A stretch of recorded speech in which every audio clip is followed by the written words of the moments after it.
passé est une très belle mythologie, au sens de Roland Barthes.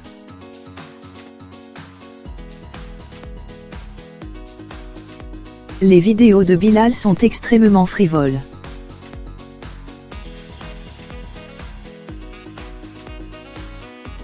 Mais il y a une beauté en lui, il réussit à projeter des signes mixtes.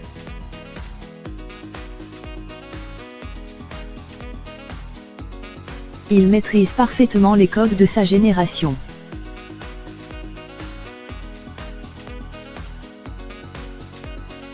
Cette histoire est très significative de notre monde.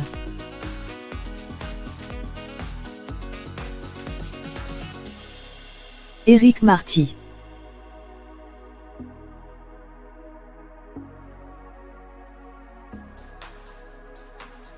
Le 26 janvier 2019, avec un total de 200 points dont 150 du public français, alors Tchouilen est classé que 5e du vote du jury international avec 50 points, le jeune français Bilal Hassani, né 19 ans plus tôt à Paris dans une famille d'origine marocaine se qualifie pour représenter la France au prochain concours de l'Eurovision avec sa chanson Roi.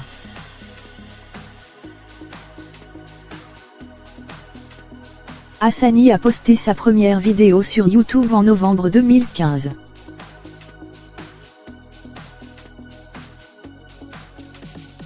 Trois ans plus tard, il a près d'1 million d'abonnés.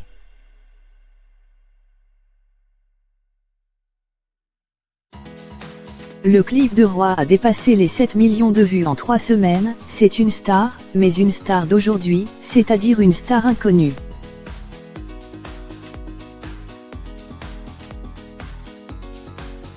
Menace de mort.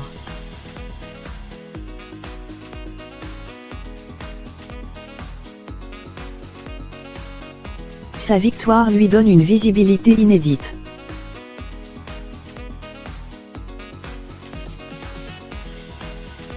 Dès le lendemain, le 27 janvier, les associations Urgence Homophobie et Stop Homophobie font état de 1500 menaces de mort et insultes postées sur Twitter en l'espace de 24 heures à l'encontre de Hassani.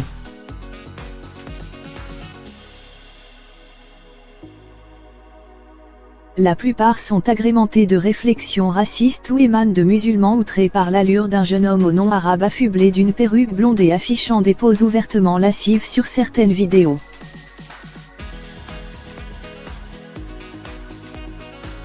On apprend alors que Bilal Hassani a annoncé publiquement son homosexualité dès 2017, qu'il se rend chaque année aux marches des fiertés, qu'il est aussi décrit comme queer, et qu'il est victime de cyberharcèlement depuis le mois de décembre.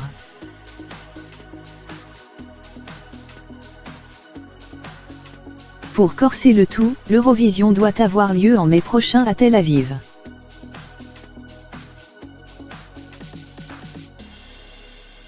En septembre, une trentaine d'artistes internationaux, parmi lesquels Ken Loach et Mike Leigh, ont publié dans Le Guardian une pétition en soutien au BDS, le mouvement de boycott d'Israël, appelant au boycott du concours international.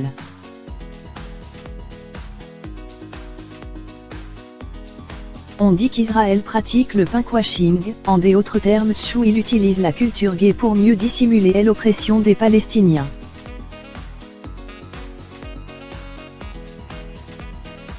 Le 29 janvier dernier, Hassani porte plainte contre X pour injures, provocation à la haine et menaces homophobes.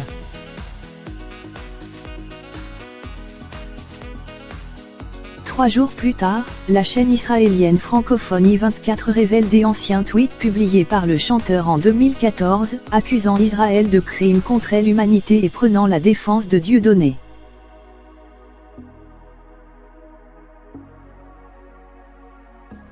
Quelques heures plus tard, Hassani déclare ne pas être l'auteur de ces tweets et ajoute Tchouilen avait que 14 ans à l'époque.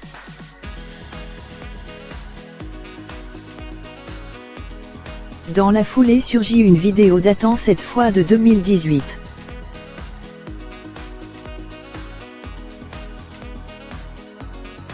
Se voulant une parodie comique d'une autre vidéo, celle-ci montre Hassani et deux de ses amis sur un trottoir paraissant se moquer de la France post-attentat avec des gestes ultra féminins.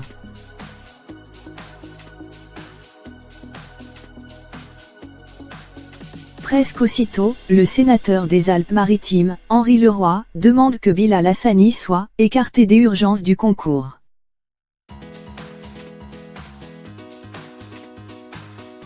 Disproportion.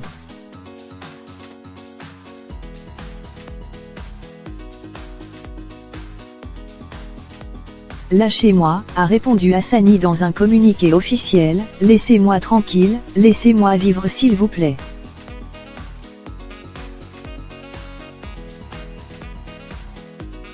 Je suis un être humain comme un autre, et eux me prennent pour un objet, leur punching ball.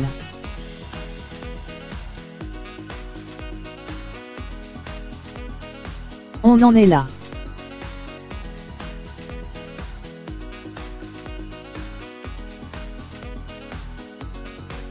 Et la première chose qui frappait la disproportion.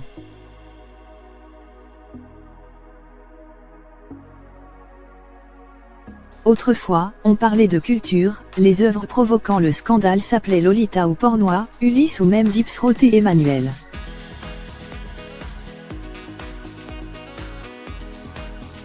Aujourd'hui, la seule irruption d'un queer au nom arabe dans quelque chose d'aussi kitsch et insignifiant que le concours de l'Eurovision suffit à irriter les nerfs d'une société à fleur de peau.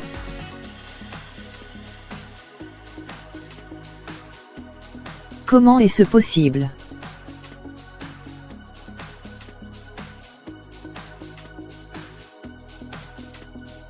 Avant même sa victoire à l'Eurovision, j'y ai été fasciné par Bilal, sa manière de construire sa propre vie, de se fabriquer.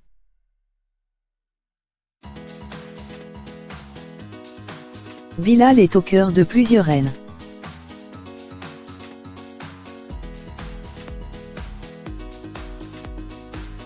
Il n'a que 19 ans.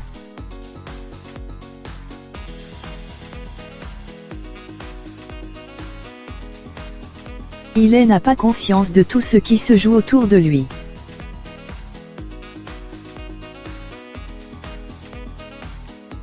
Il invente un espace précieux.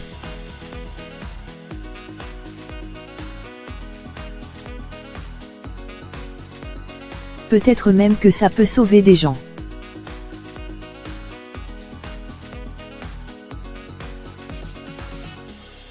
Au Maroc ou ailleurs, des lois criminalisent les transgenres.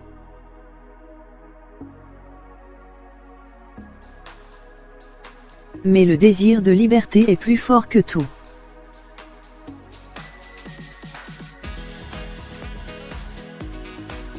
Des vidéos avec des stars transgenres sont visionnées par des millions de personnes.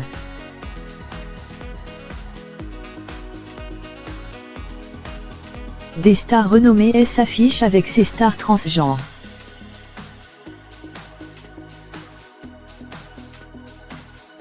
Tout ça cohabite en même temps, la répression du pouvoir et des nouveaux espaces de liberté.